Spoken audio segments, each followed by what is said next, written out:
just gone for some months, and like I just found myself doing anything I can to like I'd go work out or I'd go box or just stuff like that to just kind of get that like that physicality just out of it, because like it's in our system and we got to get it out somehow. So I tried everything I could, because I mean I can't just go around like doing head-on-head drills with people and everything like that. We don't have gear, so it's just like boxing, working out, lifting, even play fighting with my little brothers, whatever I could do to get some kind of aggression out. Where do you box at? I've been to a couple gyms. There's these people that came with us, came and worked out with us. This last summer, I think last summer, and they had like a little UFC gym, so I head there every once in a while and stuff like that. You spar at all, or just do bag stuff, or? Just do bag stuff for the most part. I used to box when I was in high school, for like a year, and then once I actually started getting into the sparring, and I ended up moving, and then that was the end of that. But no, I used to box a lot. I didn't know if I was gonna be able to make it to college, so honestly, my plan B was being like a fighter. Really? Yeah. At like a heavyweight? With the weight? I don't know. When I was boxing, I was at like 200, so I didn't really know how to win out. If I didn't keep playing football, then I probably wouldn't have picked up as much weight, or I don't know how my body would have developed. You watch much boxing or UFC or anything? Yeah, all the time. Yeah. And I think it's because I wrestled, and so like the one-on-one aspect of just like the fight, it intrigues me, and I understand how tiring it is, because wrestling just by itself was already hard to sell. So I know fighting and wrestling at the same time and all that stuff, or just boxing, it's gonna be even more difficult, because I mean 6 minutes of a wrestling match, I'm more tired after that than I am a game. Is it something that you think that maybe you could do after this is all done? I'd like to. I actually, that was honestly my only downside about Washington when I decided to come here. That was the only thing that I was just like, that sucks that it doesn't have that. Like, I wanted to still be able to wrestle when I came to college, and it didn't. But I mean, still, I loved it here, so it still came. It was all right.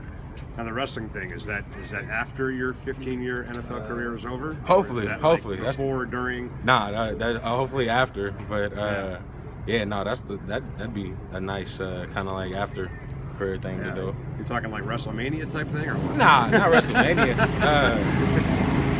I don't know.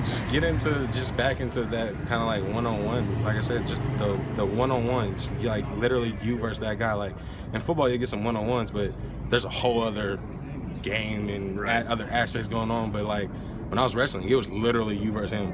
If you lose, it was because you didn't do your job, or you just didn't want it bad enough, or you didn't work hard enough. It was like, it was all on you. So like, I absolutely love having a team. Like, I wouldn't want to play any other sport first, but wrestling is a good little switch off, and it is interesting. How much do the wrestling skills kind of help you on the football field? A lot.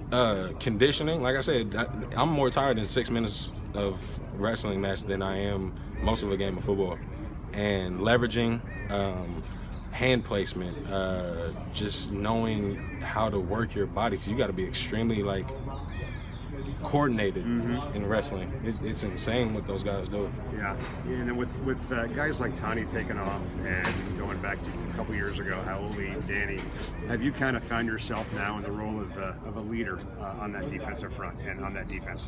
I try to do what I can. I don't want to put myself in a role, but if I see somebody needing a little help or something, then I'll throw in my 2 cents. Or if I see a guy getting down, because like I did the same thing, especially my redshirt year. Honestly, my redshirt year, I was just so used to being good whenever I played that like when I'd win maybe like 2 out of my 5 reps, and that pissed me off. I hated it. So honestly, my redshirt freshman year, I didn't know why I played football. That was honestly a question in my head. I had no idea why I played. You thought about quitting, or? I mean, it ran through my head a couple times. Like, not because it was like, oh, I just want to give up, but like I didn't want to drag the team down because I thought I was that bad. And so like when I see a younger guy kind of like knocking on himself, because like we're all harder on ourselves than anybody ever could be. And so like when I kind of see a younger guy knocking on themselves, I'll let them know, like, you're young, you're gonna make mistakes, you're gonna develop. That's the point of having a long career. That's why guys don't leave for the NFL after their freshman year or anything like that. Like, you have to come here and develop, and it takes years. I'm still developing a lot. I have a lot to work on. Yeah. What's the next step then for you in that development? diagnosing plays faster. Always perfecting my technique. Technique's something you can never be too good at, and it's something we're always working on every single day. And I'm a perfectionist. Like I said, if I'm not winning every single rep, then I can win like 9 out of 10 reps, but that one rep is going to bother me so much more. Yeah. It's going to bother me so much more. Honestly, I'm kind of a sore winner, if that makes any sense. Like, even some of the games we won last year, I didn't like the way that we won that game. I felt like we could have done better because I have high standards for this team. We have great players, great coaches, and there's no reason why we shouldn't be an absolute dominant team anytime we step on the field. How much